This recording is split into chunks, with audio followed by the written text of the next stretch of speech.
श्रीधर गुरु महचरिता भगवान् श्रीधर गुरु महचरिता श्रीधर गुरु महचरिता भगवान् श्रीधर गुरु महचरिता। श्री गुरुभ्यो नमः। हरि ओम। एकदन्तं महाकायं वाणीं विद्यां सरस्वतीं नमामि दीनबालोऽहं ज्ञानमोक्षार्थसिद्धये। नमः शान्ताय दिव्याय सत्यधर्मस्वरूपिणे स्वानन्दामृततृप्ताय श्रीधराय नमो नमः। जगत्कल्याणकार्याय नररूपधराय च योगिराजाय वन्द्याय गुरुदासाय ते नमः। अनन्तसंसारसमुद्रतारणवकायिताभ्यां गुरुभक्तिदाभ्यां वैराग्यसाम्राज्यपूजनाभ्यां नमो नमः। श्रीधरपादुकाभ्यां श्रीगुरुभ्यो नमः। ओं नमो भगवते श्रीधराय। ಶ್ರೀಮತ್ಪರಮಹಂಸ ಪರಿವ್ರಾಜಕಾಚಾರ್ಯ ಭಗವಾನ್ ಸದ್ಗುರು ಶ್ರೀ ಶ್ರೀಧರ ಸ್ವಾಮಿಗಳವರ ಮಹಾಚರಿತ್ರೆಯ ಮುಂದಿನ ಭಾಗವನ್ನು ನೋಡ್ತೇವೆ. ಭಗವಾನ್ ಸದ್ಗುರು ಶ್ರೀ ಶ್ರೀಧರ ಸ್ವಾಮಿಗಳವರ ಪಾದಾರವಿಂದಗಳಿಗೆ ಪ್ರಣಾಮವನ್ನು ಸಲ್ಲಿಸಿ ಶ್ರೀಗುರುಗಳ ಶ್ರೀಚರಣಗಳಿಗೆ ವಂದಿಸಿ ನಾವು ಶ್ರೀ ಶ್ರೀಧರ ಸ್ವಾಮಿಗಳವರ ಮಹಾಚರಿತ್ರೆಯ ಮುಂದಿನ ಭಾಗವನ್ನು ನೋಡುತ್ತೇವೆ. ಮಹಾಚರಿತ್ರೆಯನ್ನು ಕೇಳುತ್ತಾ ಇರುವಂಥ ಎಲ್ಲರನ್ನೂ ನಾನು ಆತ್ಮೀಯವಾಗಿ ಸ್ವಾಗತಿಸ್ತಾ ಇದ್ದೇನೆ. ಗುರುದೇವದತ್ತ. ಶ್ರೀ ಗುರುಚೇ ನೀ ಕೃಪಾದೃಷ್ಟಿ ಹೋಯಿ ಸ್ವಾನಂದಾಚೇ ವೃಷ್ಟಿ. ಶ್ರೀ ಗುರುವಿನ ಕೃಪಾದೃಷ್ಟಿ ಎಂದರೆ ಅದು ಸಾಕ್ಷಾತ್ ಸ್ವಾನಂದದ ವೃಷ್ಟಿಯೇ ಸರಿ. ಅಂತಹ ಶ್ರೀ ಗುರುವಿನ ಕೃಪೆಗೆ ಜಯ ಜಯಕಾರವಿರಲಿ. ಅಖಂಡವಾಗಿ ಭಕ್ತನ ಅಂತರಂಗದ ಅಂಗಳದಲ್ಲಿ ಆನಂದದ ವೃಷ್ಟಿಯನ್ನು ಸುರಿಸುವಂಥ ಶ್ರೀ ಗುರುಕೃಪೆಯನ್ನು ಸದಾ ಸಹೃದಯವು ಬಯಸ್ತಾ ಇರುತ್ತದೆ.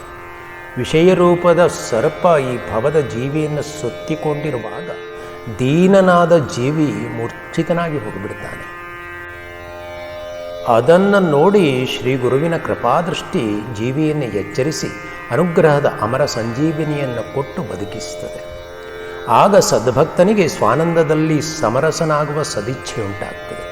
ಸದ್ಗುರುವಿನ ಆತ್ಮರೂಪದ ಮನೆಯನ್ನು ಪ್ರವೇಶ ಮಾಡುವ ಹೆಬ್ಬಯಕೆ ಭಕ್ತನಲ್ಲಿ ಉಂಟಾದದ್ದನ್ನು ಕಂಡು ಸದ್ಗುರುವಿನ ಮನಸ್ಸು ಆನಂದಿಸ್ತದೆ.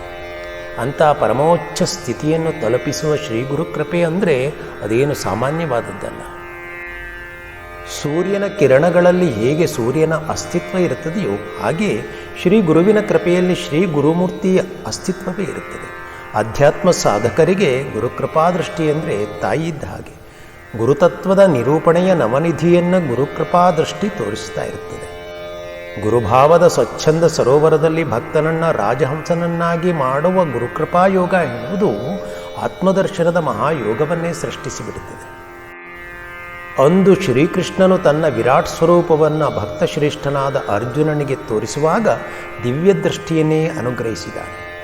ದಿವ್ಯಂ ದದಾಮಿ ತೇ ಚಕ್ಷು ಹೇಳಿ ಅವನು ಅರ್ಜುನನಿಗೆ ಜ್ಞಾನದ ದೃಷ್ಟಿಯನ್ನು ಕರುಣಿಸಿದ್ದಾನೆ.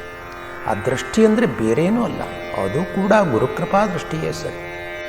ಅದರಂತೆಯೇ ಆತ್ಮದರ್ಶನಕ್ಕಾಗಿ ಪರಮಾತ್ಮ ದರ್ಶನಕ್ಕಾಗಿ ಪರಮಾತ್ಮಾನುಭವಕ್ಕಾಗಿ ಸಚ್ಶಿಷ್ಯನಿಗೆ ಸದ್ಭಕ್ತನಿಗೆ ಶ್ರೀ ಗುರುಕೃಪಾ ದೃಷ್ಟಿ ಶ್ರೀ ಗುರುವಿನಿಂದಲೇ ಪ್ರಾಪ್ತಿಯಾಗಬೇಕಾಗ್ತದೆ. ಶ್ರೀ ಗುರುವಿನ ಗುಣಚಿಂತನೆಯಲ್ಲಿ ಭಕ್ತರಾದ ನಮ್ಮ ಚಿತ್ತ ಸದಾ ರತವಾಗಿರುವಾಗ ಶ್ರೀ ಗುರುಕೃಪಾ ದೃಷ್ಟಿ ನಮ್ಮ ಮೇಲೆ ಇರಬೇಕು. ಶ್ರವಣ ಸಂಪತ್ತಿಗೆ ನಮ್ಮನ್ನು ಶುದ್ಧ ಅಧಿಕಾರಿಗಳನ್ನಾಗಿ ಮಾಡಲಿಕ್ಕೆ ಬೇಕಾದದ್ದು ಶ್ರೀ ಗುರುಕೃಪಾ ದೃಷ್ಟಿಯೇ ಸರಿ.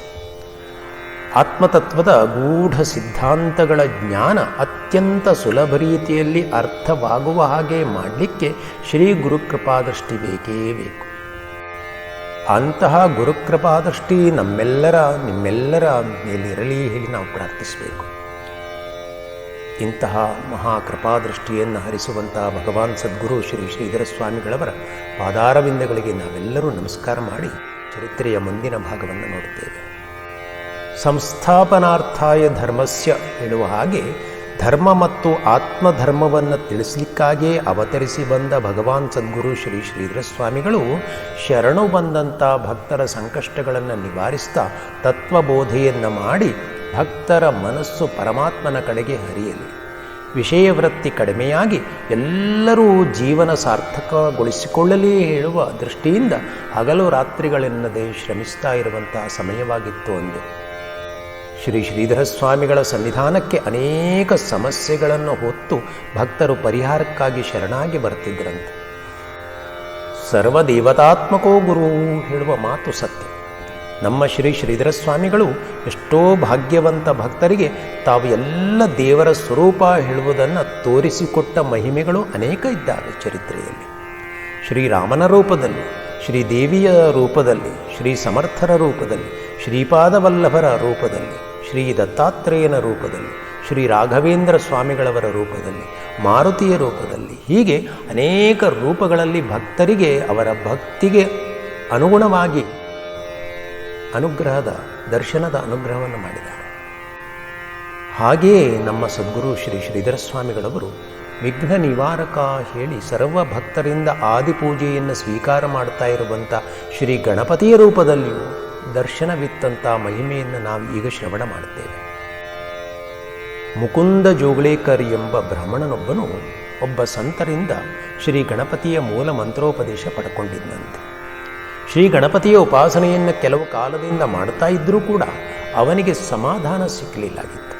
ವ್ಯವಹಾರದಲ್ಲಿ, ಸಮಾಜದಲ್ಲಿ ಎಲ್ಲಿಯೂ ಸಮಾಧಾನ, ಶಾಂತಿ ಸಿಗಲಿಲ್ಲ. ಅವನು ಪ್ರಪಂಚದಲ್ಲಿ ಬಹಳ ದುಃಖವನ್ನು ಅನುಭವಿಸಿ ತನ್ನ ಪತ್ನಿಯೊಂದಿಗೆ ಶ್ರೀ ಶ್ರೀಧರ ಸ್ವಾಮಿಗಳ ದರ್ಶನಕ್ಕಾಗಿ ಸನ್ನಿಧಾನಕ್ಕೆ ಬರುತ್ತಾನೆ. ಅಲ್ಲಿ ಅನೇಕ ಭಾವಿಕ ಜನರು, ಭಕ್ತರು ಶ್ರೀ ಗುರುದರ್ಶನ ಪಡೆದುಕೊಂಡು ತಮ್ಮ ತಮ್ಮ ಸಂಕಟಗಳನ್ನು ಹೇಳಿ ಕಂಬನಿ ಸುರಿಸ್ತಾ ಇರುವುದನ್ನು ಇವನು ಗಮನಿಸ್ತಾನೆ. ಶ್ರೀ ಶ್ರೀಧರ ಸ್ವಾಮಿಗಳ ತೇಜೋಮಯವಾದಂಥ ಮುಖವನ್ನು ನೋಡಿ ಅವನಿಗೆ ಬಹಳ ಆನಂದವಾಗಿಬಿಡುತ್ತದೆ. ಜನರು ಕ್ರಮದಂತೆ ಹೋಗ್ತಾ ಇರುವಂಥ ಅದೇ ಸಾಲಿನಲ್ಲಿ ತಾನು ಮುಂದುವರಿದು ಹೋಗ್ತಾ ಇರುವಾಗ ಸಮಯ ಬಹಳವಾಗಿರುವುದನ್ನು ನೋಡಿ ಇಂತಹ ಬ್ರಹ್ಮಮೂರ್ತಿಗಳಿಗೆ ಭಿಕ್ಷೆ, ವಿಶ್ರಾಂತಿ ಯಾವುದೂ ಆಗ್ತಾ ಇಲ್ಲ ಸಮಯಕ್ಕೆ ಸರಿಯಾಗಿ ಹೇಳಿ ತನ್ನಲ್ಲಿ ತಾನೇ ಯೋಚನೆ ಮಾಡಿಕೊಂಡು ಶ್ರೀ ಶ್ರೀಧರ ಸ್ವಾಮಿಗಳಿಗೆ ವಂದಿಸಿ, ಸ್ವಾಮಿ, ತಮ್ಮ ಭಿಕ್ಷೆ ವಿಶ್ರಾಂತಿ ಮುಗಿದ ಮೇಲೆ ನನ್ನ ಸಮಸ್ಯೆಗಳನ್ನು, ನನ್ನ ಸಂಕಟವನ್ನು ಕುರಿತು ಹೇಳಿಕೊಳ್ತೇನೆ ಹೇಳಿ ಹೇಳ್ತಾನೆ. ಆಗ ಶ್ರೀ ಶ್ರೀಧರ ಸ್ವಾಮಿಗಳು, ಮಗು ಬೇಡ, ಈಗಲೇ ಹೇಳಿ ಹೇಳಿದ್ರಂತೆ. ಆಗ ಜೋಗಳೇಕರನೆಂಬ ಬ್ರಾಹ್ಮಣನು ಎಲ್ಲ ವಿಚಾರವನ್ನು ಶ್ರೀ ಶ್ರೀಧರ ಸ್ವಾಮಿಗಳಿಗೆ ಹೇಳಿಕೊಳ್ತಾನೆ. ಶ್ರೀ ಶ್ರೀಧರ ಸ್ವಾಮಿಗಳು ನಗುತ್ತಾ ಕೆಲವು ಕ್ಷಣ ಮೌನವಾಗಿ ಕುಳಿತುಕೊಂಡಿದ್ದರು.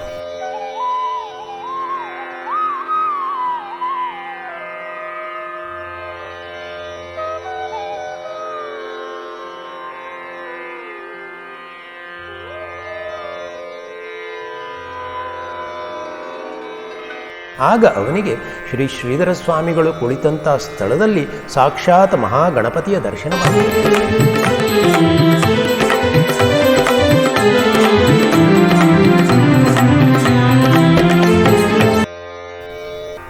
ಶ್ರೀ ಶ್ರೀಧರ ಸ್ವಾಮಿಗಳು ಆಸೀನರಾದಂಥ ಆ ಸ್ಥಳದಲ್ಲಿ ಅಲ್ಲದೆ ಶ್ರೀ ಶ್ರೀಧರ ಸ್ವಾಮಿಗಳ ದಿವ್ಯ ತೇಜೋಮಯವಾದಂಥ ಶರೀರದಲ್ಲಿ ಶ್ರೀ ಮಹಾಗಣಪತಿ ಗೋಚರವಾಗಿಬಿಡ್ತಾನೆ. ಇದನ್ನು ನೋಡಿ ಅವನಿಗೆ ನಖಶಿಖಾಂತ ರೋಮಾಂಚನವಾಗಿಬಿಡುತ್ತದೆ. ಶ್ರೀ ಶ್ರೀಧರ ಸ್ವಾಮಿಗಳ ಕೋಮಲವಾದ ಆ ಮೃದು ಶರೀರ ಶ್ರೀ ಗಣಪತಿಯ ರೂಪವನ್ನು ತಳೆದು ಬಿಡುತ್ತದೆ. ಅವನಿಗೆ ಭಾವೋದ್ವೇಗ ಉಂಟಾಗ್ಬಿಡ್ತದೆ. ಅವನ ಕೈ ಮುಗಿದು ಆ ಗಣಪತಿಯನ್ನು ಸ್ತುತಿಸ್ತಾ, ಓಂ ನಮೋ ವಿಘ್ನಹರತೆ ಗಜಾಸ್ಯ ಗಿರಿಜಾಸುತ ಜಯ ಗಣಪತೆ ಜಯ ಶೂರ್ಪಕರ್ಣೈಕದಂತಭೋ ಗಣನಾಥ ದಯಾ ಸಿಂಧೋ ಬಂಧೋ ದೈತ್ಯಘ್ನ ವಿಘ್ನಹರತ್ ಮತಿಪ್ರಕಾಶಂ ಕುರು ಮೇ ಭಯಾಂತಕ ವಿನಾಯಕ ಹೇಳಿ ವಿಘ್ನ ನಿವಾರಕನಾದಂಥ ಗಣಪತಿಗೆ ನಮಸ್ಕಾರವನ್ನು ಮಾಡ್ತಾನೆ.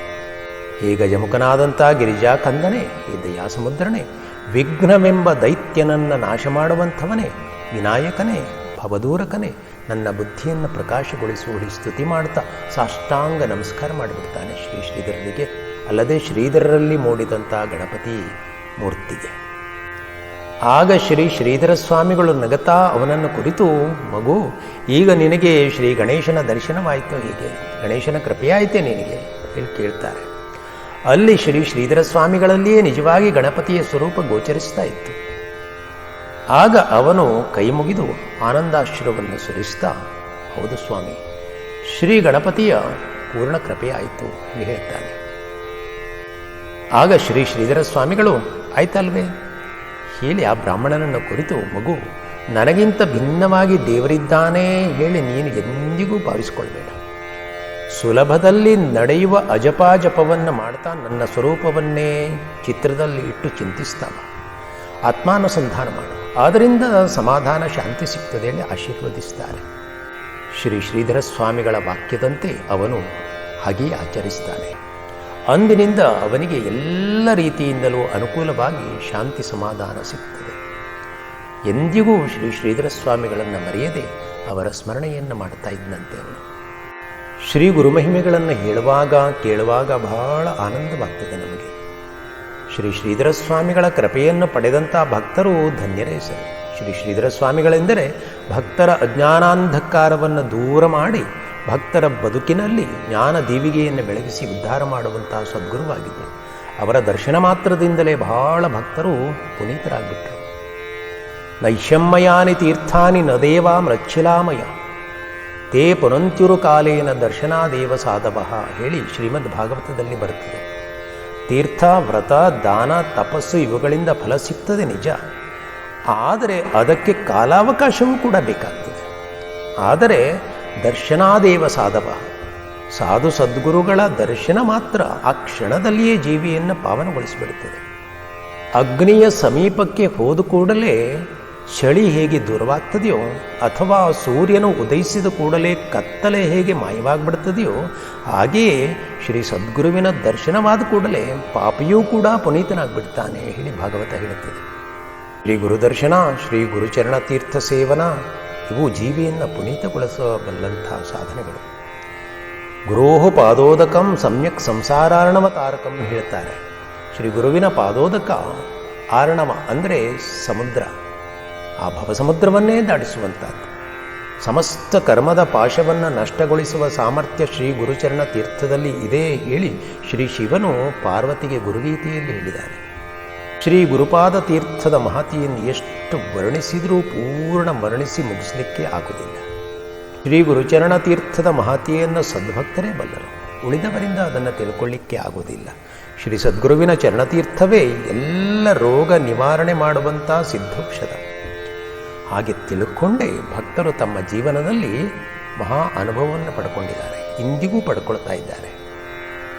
ಮಹಾರಾಷ್ಟ್ರದ ಸಾತಾರದಲ್ಲಿ ವಾಸ ಮಾಡಿಕೊಂಡಿರುವಂಥ ಗುರುಭಕ್ತನಾದ ಅರುಣ ಎಂಬಾತನ ತಾಯಿಗೆ ಒಂದು ರೀತಿಯ ವ್ಯಾಧಿ ಆವರಿಸಿದಂತೆ.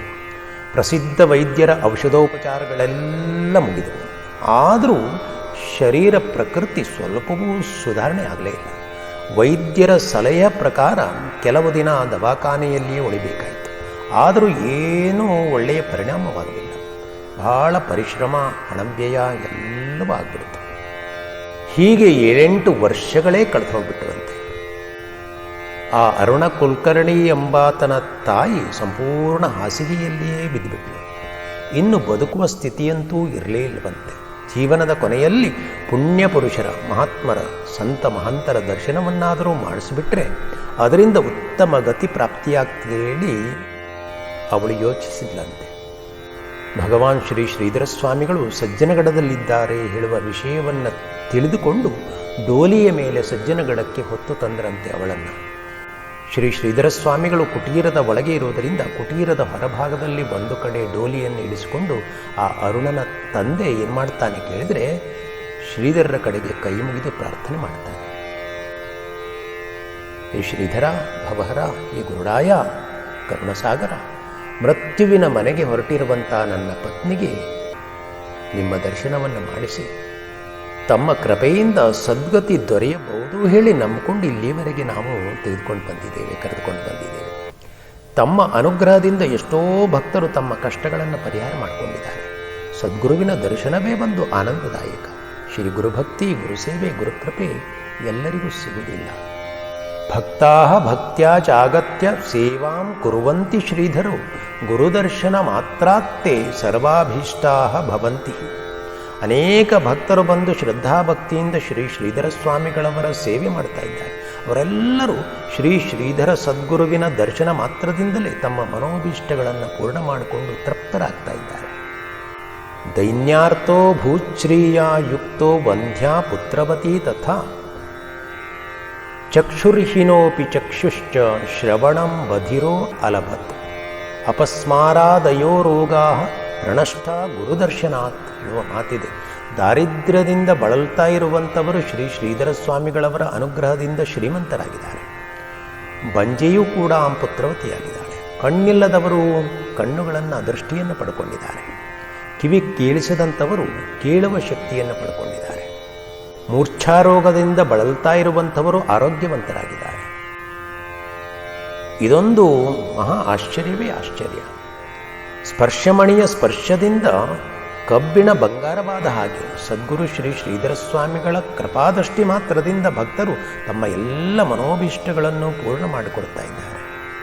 ಇಂಥ ಮಹಿಮಾವಂತರಾದಂಥ ಶ್ರೀ ಶ್ರೀಧರ ಸ್ವಾಮಿಗಳನ್ನು ನಾನೂ ಕೂಡ ನಂಬಿಕೊಂಡು ಬಂದಿದ್ದೇನೆ ಹೇಳಿ ಕಣ್ಣೀರು ಸುರಿಸ್ತಾ ನಮಃಶಾಂತಾಯ ದಿವ್ಯಾಯ ಸತ್ಯಧರ್ಮಸ್ವರೂಪಿಣೆ ಸ್ವಾನಂದಾಮೃತ ತೃಪ್ತಾಯ ಶ್ರೀಧರಾಯ ನಮೋ ನಮಃ ಹೇಳಿ ಜಪ ಮಾಡ್ತಾ ಮಾಡ್ತಾ ಮಾಡ್ತಾ ಆಗಾಗ ಶ್ರೀ ಶ್ರೀಧರ ಸ್ವಾಮಿಗಳಲ್ಲಿ ಪ್ರಾರ್ಥಿಸ್ತಾ ಇದ್ದಂತೆ, ಈ ಕಾರುಣ್ಯ ಸಾಗರ ದಯಾಸಿಂಧು, ನನ್ನ ಪತ್ನಿ ಕೊನೆಯ ಸ್ಥಿತಿಗೆ ಬಂದು ತಲುಪಿಟ್ಟಿದ್ದಾಳೆ. ಸಾಯುವಂಥ ಈ ಜೀವಿಗೆ ತಮ್ಮ ಚರಣತೀರ್ಥವನ್ನು ನೀಡಿ ಉತ್ತಮ ಗತಿ ಲಭಿಸುವ ಹಾಗೆ ಕೃಪೆ ಮಾಡಿದಂತೆ. ಮೋಕ್ಷಶ್ರೀಯನ್ನು ಧರಿಸಿರುವ ಹೇ ಶ್ರೀಧರ ಸದ್ಗುರು ಮಹಾರಾಜ, ಮೋಕ್ಷ ಗುರುಗಮ್ಯ ಹೇಳಿ ವೇದಾಂತ ಹೇಳ್ತಾ ಇದೆ. ಹೇ ಕೃಪಾನಿಧೆ, ನೀನೇ ಎಲ್ಲ ಜೀವಿಗಳಿಗೆ ಮೋಕ್ಷದಾತನಿದ್ದೆ. ಶ್ರೀಧರ ಗುರುರಾಜ, ಎಲ್ಲ ವೈದ್ಯರ ಔಷಧ ಚಿಕಿತ್ಸೆಯೆಲ್ಲ ಮುಗಿದು ಈಗ ಭವರೋಗ ವೈದ್ಯನಾದ ನಿನ್ನಡಿಗೆ ಶರಣಾಗಿ ಬಂದಿದ್ದೇನೆ. ಹೇ ಗುರು ಮಹಾರಾಜ, ಹೇ ಪರಮಹಂಸ ಪರಾತ್ಪರ, ನೀನೇ ವರವನ್ನು ಕೊಟ್ಟು ಸಂಕಟವನ್ನು ದೂರಗೊಳಿಸಬೇಕು. ಈಗ ನಾನೊಬ್ಬ ದೀನನು. ಈ ಬಡಜೀವಿಯನ್ನು ನೀನೇ ಕೈ ಹಿಡಿದು ಉದ್ಧಾರ ಮಾಡಬೇಕು ತಂದೆ. ನನ್ನಲ್ಲಿ ಯಾವ ವಿದ್ಯೆಯೂ ಇಲ್ಲ, ಜ್ಞಾನವೂ ಇಲ್ಲ, ಭಕ್ತಿಯೂ ಇಲ್ಲ. ಶ್ರೀಧರ ಶ್ರೀಧರ ಹೇಳಿ ಸ್ಮರಣೆ ಮಾಡ್ತಾ ಕರವನ್ನು ಜೋಡಿಸ್ತೇನೆ. ಅಷ್ಟೇ ನನಗೆ ಗೊತ್ತಿದೆ. ಒಮ್ಮೆ ನನ್ನನ್ನು ಉದ್ಧಾರ ಮಾಡು ತಂದೆ. ನನ್ನ ಸರ್ವವನ್ನು ನಿನ್ನ ಶ್ರೀ ಚರಣಗಳಿಗೆ ಸಮರ್ಪಣೆ ಮಾಡಿಬಿಡ್ತೇನೆ.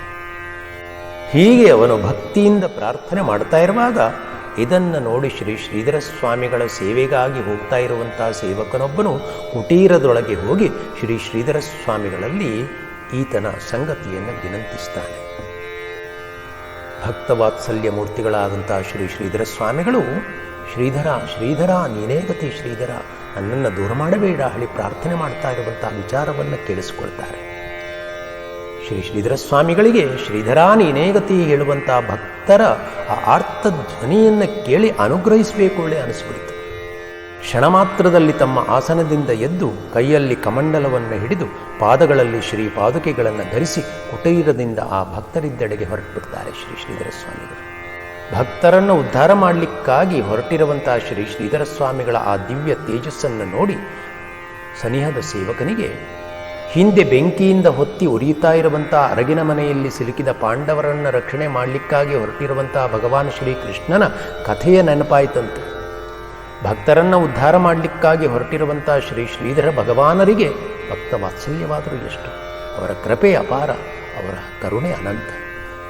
ಶ್ರೀಧರಾನ್ ಇನೇ ಗತಿ ಹೇಳಿ ಕರಿತಾ ಇರುವಂಥ ಆ ಭಕ್ತರ ಮೊರೆಯನ್ನು ಕೇಳಿ ಓಡೋಡಿ ಬರುವ ಶ್ರೀ ಗುರುವು ಎಂಥ ಕರುಣಾಳು ಹೇಳಿ ಆ ಸೇವಕನು ಆಶ್ಚರ್ಯದಿಂದ ನೋಡ್ತಾ ಶ್ರೀ ಶ್ರೀಧರ ಸ್ವಾಮಿಗಳಿಗೆ ಸಾಷ್ಟಾಂಗ ನಮಸ್ಕಾರ ಮಾಡಿದ್ದಂತೆ. ಶ್ರೀ ಶ್ರೀಧರ ಸ್ವಾಮಿಗಳು ಕುಟೀರದ ಬಾಗಿಲನ್ನು ತೆರೆದು ಭಕ್ತರ ಸಮೀಪಕ್ಕೆ ಬಂದರಂತೆ. ಶ್ರೀ ಶ್ರೀಧರ ಸ್ವಾಮಿಗಳನ್ನು ನೋಡಿದ ಕೂಡಲೇ ಅಲ್ಲಿ ಸೇರಿರುವಂಥ ಭಕ್ತರಿಗೆ ಭಕ್ತಿ ಉಮ್ಮಳಿಸಿದಂತೆ ರೋಮಾಂಚನವಾಗಿಬಿಡಿತು. ಏ ಗುರುನಾಥ ಶ್ರೀಧರ ಭಕ್ತವತ್ಸಲ ಹೇಳಿ ಸಾಷ್ಟಾಂಗ ನಮಸ್ಕಾರ ಮಾಡಿದರಂತೆ, ಜಯ ಜಯಕಾರವನ್ನು ಮಾಡಿದರಂತೆ. ಶ್ರೀ ಶ್ರೀಧರ ಸ್ವಾಮಿಗಳು ಆ ಅರುಣ ಕುಲಕರ್ಣಿ ಎಂಬಾತನ ತಾಯಿಯನ್ನು ಮಲಗಿಸಿರುವಂಥ ಡೋಲಿಯ ಸಮೀಪಕ್ಕೆ ಹೋದರಂತೆ. ಪ್ರಣವವನ್ನು ಉಚ್ಚರಿಸ್ತಾ ಕಮಂಡಲುವಿನ ತೀರ್ಥವನ್ನು ಪ್ರೋಕ್ಷಿಸಿದರಂತೆ. ಅಲ್ಲಿಯೇ ಸಮೀಪದಲ್ಲಿರುವ ಅರುಣನ ತಂದೆಯನ್ನು ಕುರಿತು ಶ್ರೀ ಶ್ರೀಧರ ಸ್ವಾಮಿಗಳು ಹೇಳಿದರಂತೆ, ಮಗು, ನಿನ್ನ ಪತ್ನಿ ಸಾಯುವುದಿಲ್ಲ, ನೀನು ಚಿಂತೆ ಮಾಡಬೇಡ, ನನ್ನ ಆಶೀರ್ವಾದ ಇದೆ ಹೇಳಿ ಹೇಳಿದರಂತೆ. ಶ್ರೀ ಗುರುದೇವರ ಮುಖದಿಂದ ದಿವ್ಯವಾಣಿ ಒಂದು ಹೊರಹೊಮ್ಮಿರ್ತಲ್ವೇ, ಕೇಳಿದಂಥ ಭಕ್ತರಿಗೆ ಆಶ್ಚರ್ಯವಾಗ್ಬಿಡ್ತು. ಸಾಯುವ ಕೊನೆಯ ಕ್ಷಣದಲ್ಲಿ ಶ್ರೀ ಗುರುದರ್ಶನವಾಗಲಿ ಹೇಳುವ ಕಾರಣಕ್ಕಾಗಿ ಆ ಜೀವಿಯನ್ನು ಡೋಲಿಯ ಮೇಲೆ ಇಟ್ಟುಕೊಂಡು ತಂದಿದ್ದರು. ಇನ್ನೇನು ಇಂದು ನಾಳೆ ಎನ್ನುವಷ್ಟರಲ್ಲಿ ಈ ಜೀವಿ ಇಹಲೋಕ ತ್ಯಾಗ ಮಾಡ್ತಾಳೆ ಹೇಳುವುದು ಎಲ್ಲರ ಮನಸ್ಸಿನ ನಿರ್ಧಾರವೇ ಆಗಿಬಿಟ್ಟಿತ್ತು. ಪ್ರಸಿದ್ಧ ವೈದ್ಯರೇ ಈ ಜೀವಿ ಇನ್ನು ಹೆಚ್ಚು ಕಾಲ ಬದುಕುವುದಿಲ್ಲ ಹೇಳಿ ತಮ್ಮ ನಿರ್ಣಯವನ್ನು ಹೇಳಿಬಿಟ್ಟಿದ್ರು. ಯಾವ ವೈದ್ಯರ ಬಳಿಗೆ ಹೋದಾಗಲೂ ಪುನಃ ಶರೀರ ಪ್ರಕೃತಿ ಮೊದಲಿನಂತಾಗಿ ಬದುಕಬಹುದು ಹೇಳಿರಲಿಲ್ಲ. ಆದರೆ ಇಂದು ಮಾತ್ರ ಭವರೋಗ ವೈದ್ಯರಾದಂಥ ಶ್ರೀ ಶ್ರೀಧರ ಸ್ವಾಮಿಗಳು ಏಕೆ ಸಾಯುವುದಿಲ್ಲ, ಬದುಕಿರ್ತಾಳೆ ಹೇಳಿದಾಗ ಆಶ್ಚರ್ಯವಾಗದೆ ಇನ್ನೇನಾಗಬೇಕು. ವಿಧಿಯ ರೇಖೆಯನ್ನು ಅಥವಾ ಹಣೆ ಬರಹವನ್ನು ಯಾರು ಬದಲಿಸಲಿಕ್ಕೆ ಸಾಧ್ಯ ಹೇಳಿ ಪ್ರಶ್ನೆ ಮಾಡಿದರೆ ಸಂತ ಶ್ರೇಷ್ಠರೊಬ್ಬರು ಮರಾಠಿಯಲ್ಲಿ ಹೇಳ್ತಾರೆ, ವಿದಿತ್ಯಾಚಿ ರೇಷ ಮರಣ ಸಮಯ ಸದ್ಗುರು ಪಿರತೆ. ಮರಣದಂತಹ ಕಾಲದಲ್ಲಿಯೂ ವಿಧಿಯ ಲಿಖಿತವನ್ನು ಸದ್ಗುರು ಮಾತ್ರ ಅಳಿಸಿ ಬರೆಯಬಲ್ಲರು. ಇಲ್ಲಿ ಶ್ರೀ ಶ್ರೀಧರ ಸ್ವಾಮಿಗಳು ಆ ಮಹಿಳೆಗೆ ಹೊಸ ಬದುಕನ್ನು, ನಮ್ಮ ಚೈತನ್ಯವನ್ನು ಅನುಗ್ರಹ ಮಾಡಿದರು. ಶ್ರೀ ಶ್ರೀಧರ ಸ್ವಾಮಿಗಳು ಅಭಿಮಂತ್ರಿಸಿದ ತೀರ್ಥವನ್ನು ಭಕ್ತಿಭಾವದಿಂದ ಅವಳಿಗೆ ಸೇವಿಸಲಿಕ್ಕಾಗಿ ಕೊಡ್ತಾ ಬಂದ್ರಂತೆ. ಅವಳ ದೇಹ ಪ್ರಕೃತಿ ದಿನದಿಂದ ದಿನಕ್ಕೆ ಸುಧಾರಿಸ್ತಾ ಬಂತಂತೆ. ಮೊದಲು ಪರಿಣಾಮವಾಗದೇ ಇರುವಂಥ ಮನೆಯ ಸಾಮಾನ್ಯ ಔಷಧವೂ ಕೂಡ ಈಗ ಶರೀರ ಪ್ರಕೃತಿಗೆ ಉತ್ತಮ ಪರಿಣಾಮ ಕೊಡಲಿಕ್ಕೆ ಶುರು ಮಾಡುತ್ತಂತೆ. ಶ್ರೀ ಶ್ರೀಧರ ಸ್ವಾಮಿಗಳ ಪರಮ ಪವಿತ್ರವಾದ ಕರದಿಂದ ಬಂದ ತೀರ್ಥ ಎಲ್ಲ ರೋಗಗಳನ್ನು ದೂರಗೊಳಿಸಿಬಿಡ್ತು. ಆ ಮಹಿಳೆ ಕೆಲವೇ ದಿನಗಳಲ್ಲಿ ಸಶಕ್ತಳಾಗಿ ಸಜ್ಜನಗಡದ ಎಲ್ಲ ಮೆಟ್ಟಲುಗಳನ್ನು ಸ್ವತಃ ತಾನೇ ಏರಿಕೊಂಡು ಶ್ರೀ ಸಮರ್ಥರ ಸಮಾಧಿಯ ದರ್ಶನ ಪಡೆದು ಮುಂದೆ ಶ್ರೀ ಶ್ರೀಧರ ಸ್ವಾಮಿಗಳ ದರ್ಶನವನ್ನು ಪಡೆದು ಅನುಗ್ರಹವನ್ನು ಸಂಪಾದನೆ ಮಾಡಿಕೊಳ್ಳಂತೆ. ಶ್ರೀ ಗುರುಭಕ್ತಿ ಇದು ಅಸಾಧ್ಯವಾಗಿರುವುದನ್ನು ಕೂಡ ಸಾಧಿಸಿಕೊಡುತ್ತದೆ. ಶ್ರೀ ಗುರುಭಕ್ತಿ ಇಹಪರಗಳಲ್ಲಿಯೂ ಸುಖವನ್ನು ಕೊಡಬಲ್ಲದು. ಪರಮ ಸುಂದರವಾಗಿರುವಂಥ ಆ ಬ್ರಹ್ಮಪದ, ಆ ಮೋಕ್ಷದ ಸ್ಥಾನ ಶ್ರೀ ಗುರುವಿನ ಚರಣದಲ್ಲಿಯೇ ಇದೆ ಹೇಳಿ ಚರಿತ್ರೆ ಹೇಳುತ್ತದೆ. ಮಂದಭಾಗ್ಯರು ಅದನ್ನು ಅರಿಯಲಿಕ್ಕೆ ಸಾಧ್ಯ ಇಲ್ಲ. ಸೂರ್ಯನು ಯಾರ ಮೇಲೂ ಭೇದ ಇಲ್ಲದೆ ತನ್ನ ಪ್ರಕಾಶವನ್ನು ಬೀರುವ ಹಾಗೆ ಶ್ರೀ ಸದ್ಗುರುವು ಎಲ್ಲರ ಮೇಲೆಯೂ ಕೃಪೆಯೆಂಬ ಪ್ರಭೆಯನ್ನು ಬೀರ್ತಲೇ ಇರ್ತಾನೆ. ನಮ್ಮ ಶ್ರೀ ಶ್ರೀಧರ ಸ್ವಾಮಿಗಳು ಭಕ್ತರ ಕಷ್ಟಗಳನ್ನು ಕಂಡು ತುಂಬ ಕನಿಕರಗೊಂಡವರಾಗಿ, ಕರುಣೆ ಹೊಂದಿದವರಾಗಿ, ಭಕ್ತರುದ್ಧಾರ ಮಾಡಬೇಕು ಹೇಳಿ ತಮ್ಮ ದೇಹದ ಕಡೆಗೂ ಲಕ್ಷ್ಯ ಕೊಡದೆ ಶ್ರಮಿಸ್ತಾ ಇದ್ದರು. ಒಮ್ಮೆ ಮಹಾರಾಷ್ಟ್ರದಲ್ಲಿ ಸಂಚಾರ ಮಾಡ್ತಾ ಮಾಡ್ತಾ ಗೋಂದಾವಲೆ ಕ್ಷೇತ್ರಕ್ಕೆ ಶ್ರೀ ಶ್ರೀಧರ ಸ್ವಾಮಿಗಳು ಹೋಗಿದ್ದರು. ಶ್ರೀ ಶ್ರೀಧರ ಸ್ವಾಮಿಗಳು ಗೋಂದಾವಲೆ ಕ್ಷೇತ್ರಕ್ಕೆ ಬಂದಿದ್ದಾರೆ ಹೇಳುವ ಸುದ್ದಿ ಆ ಪ್ರಾಂತದಲ್ಲಿ ಎಲ್ಲ ಕಡೆಗೆ ವ್ಯಾಪಿಸಿದಂತೆ. ಅಲ್ಲಿ ಬಹಳ ಭಕ್ತರು ಶ್ರೀ ಶ್ರೀಧರ ಸ್ವಾಮಿಗಳ ದರ್ಶನಕ್ಕಾಗಿ ಬಂದು ಸೇರಿದರಂತೆ. ಆ ಭಕ್ತರ ಮಧ್ಯೆ ಶ್ರೀಪಾದ ಕುಲಕರ್ಣಿ ಹೇಳುವ ಯುವಕನ ತಂದೆ ತನ್ನ ಮಕ್ಕಳೊಂದಿಗೆ ಶ್ರೀ ಶ್ರೀಧರ ಸ್ವಾಮಿಗಳ ದರ್ಶನಕ್ಕಾಗಿ ಸನ್ನಿಧಾನಕ್ಕೆ ಬರ್ತಾನೆ. ಆ ಶ್ರೀಪಾದನ ಸಹೋದರಿಗೆ 3 ತಿಂಗಳ ಹಿಂದೆ ಪತಿವಿಯೋಗ ಆಗಿತ್ತಂತೆ. ತನ್ನ ಚಿಕ್ಕ ಮಕ್ಕಳೊಂದಿಗೆ ಶ್ರೀಪಾದನ ಸಹೋದರಿಯೂ ಗುರುದರ್ಶನಕ್ಕಾಗಿ ಬಂದಿದ್ದ. ಆ ಮಹಿಳೆಗೆ ಚಿಕ್ಕ ವಯಸ್ಸಿನಲ್ಲಿ ಪತಿವಿಯೋಗವಾದ್ದರಿಂದ ಬಹಳ ದುಃಖ ಉಂಟಾಗಿತ್ತು. ಪತಿಯನ್ನು ಕಳೆದುಕೊಂಡ ಅವಳು ದಿಕ್ಕೇ ಕಾಣದಾಗಿ ಮುಂದೆ ಜೀವನ ಸಾಗಿಸುವ ದಾರಿ ಯಾವುದೋ ಯೋಚಿಸ್ತಾ ಚಿಂತಾಮಗ್ನಳಾಗ್ಬಿಟ್ಟಿದ್ದ.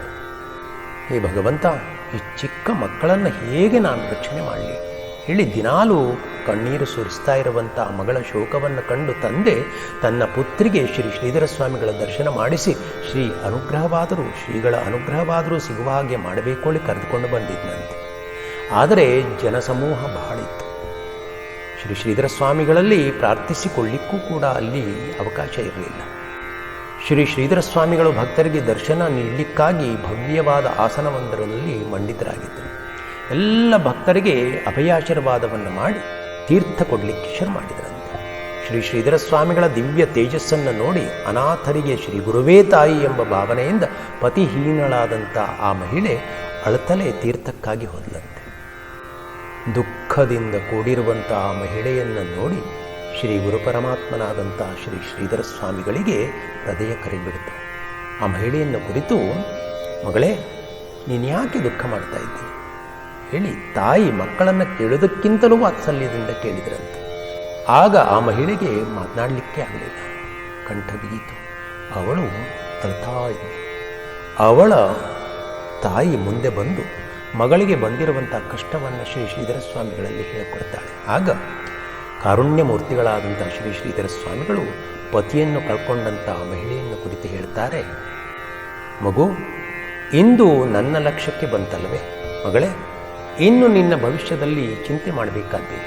ನಿನಗೆ ಇನ್ನು ಯಾವ ಕೊರತೆಯೂ ಆಗುವುದಿಲ್ಲ. ನಿನ್ನ ಹಾಗೂ ನಿನ್ನ ಮಕ್ಕಳ ಭವಿಷ್ಯ ಸುಖಮಯವಾಗ್ತದೆ ಹೇಳಿ ಆಶೀರ್ವದಿಸಿ ತಮ್ಮ ಸಮೀಪದ ಸೇವಕರ ಹತ್ತಿರ ಒಂದು ಸೀರೆಯನ್ನು ತರಿಸಿ ಸೀರೆ ಮತ್ತು ಸುವರ್ಣ ಮಂತ್ರಾಕ್ಷತೆಯನ್ನು ಅನುಗ್ರಹ ಮಾಡಿದರಂತೆ. ಅನುಗ್ರಹ ಮಾಡಿ, ಮಗಳೇ, ಶ್ರೀ ಸದ್ಗುರುವು ಅನಾಥರಿಗೆ ತಾಯಿ ಇದ್ದಾಗೆ. ಮಗು, ರಾಮನಾಮವನ್ನು ನಿತ್ಯವೂ ಜಪಿಸ್ತಾ ಇರು. ಶ್ರೀ ಸಮರ್ಥ ರಾಮದಾಸರು ನಿನ್ನ ಹತ್ತಿರವೇ ಇರ್ತಾರೆ. ನೀನು ಭಯಪಡಬೇಡ, ಚಿಂತೆ ಮಾಡಬೇಡ, ಎಲ್ಲ ಒಳ್ಳೆಯದಾಗ್ತದೆ ಹೇಳಿ ಆಶೀರ್ವದಿಸಿ ಕಳಿಸಿದರಂತೆ.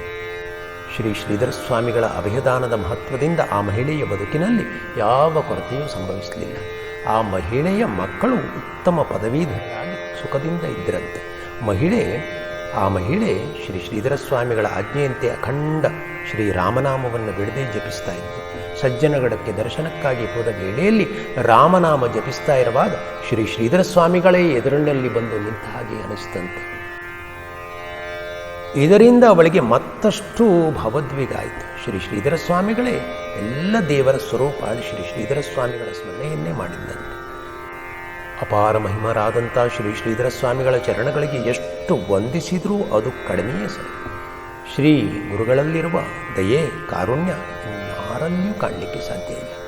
ಭಕ್ತ ಕೋಟಿಯನ್ನು ಉದ್ಧಾರ ಮಾಡಲಿಕ್ಕಾಗಿ ಅವತಾರ ಮಾಡಿದಂಥ ಶ್ರೀ ಶ್ರೀಧರ ಸ್ವಾಮಿಗಳಿಗೆ ನಾವೆಲ್ಲರೂ ಸಾಷ್ಟಾಂಗ ನಮಸ್ಕಾರ ಮಾಡಬೇಕು. ಗುರುದೇವದತ್ತ.